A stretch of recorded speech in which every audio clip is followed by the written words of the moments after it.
Police in Australia's second biggest city have shot dead a man who carried out a deadly knife attack. He killed one person and injured at least two others.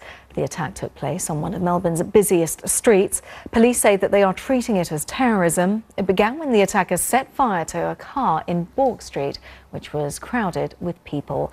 It's believed that he then pulled out a knife and attacked passers-by. Two police officers on patrol nearby then intervened.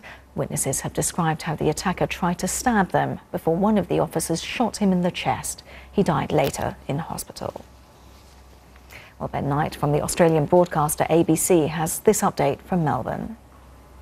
Well, just a couple of hundred metres up there is what took place just after 4 o'clock this afternoon, an incident that police are now treating as a terrorist event. So what they say happened is that an individual, drove a four-wheel drive vehicle at speed and then parked the car. Now, what happened next, they're still not clear on, but essentially what they say is that the car caught fire and the man got out of the car. In what order, they're not sure, but certainly the fire in the car turned into something extremely fierce, a lot of flame and a lot of smoke. So what police now say happened is that two officers who were nearby, and clearly there were a lot of police on a Friday afternoon in the centre of Melbourne, two officers heard the call, got the call to report a car on fire, arrived, and then the man who had driven the vehicle there, the man who had got out of that car, began randomly attacking people nearby, randomly stabbing people nearby. And of course, as we now know, one of those people has since died, the other two are still in hospital.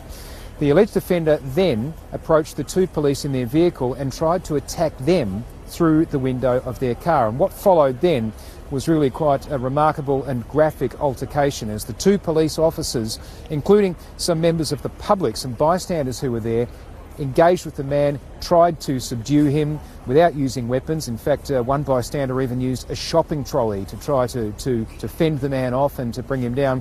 And eventually one police officer drew his weapon, shot the man in the chest.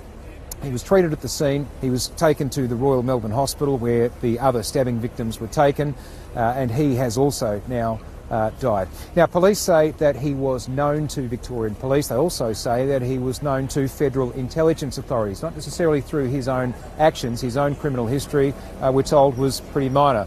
A bit of cannabis offences and some driving offences. But he was known to intelligence agencies through family connections. Now, police, federal police and Victoria Police aren't saying too much more about that at the moment. That was Ben Knight from ABC News.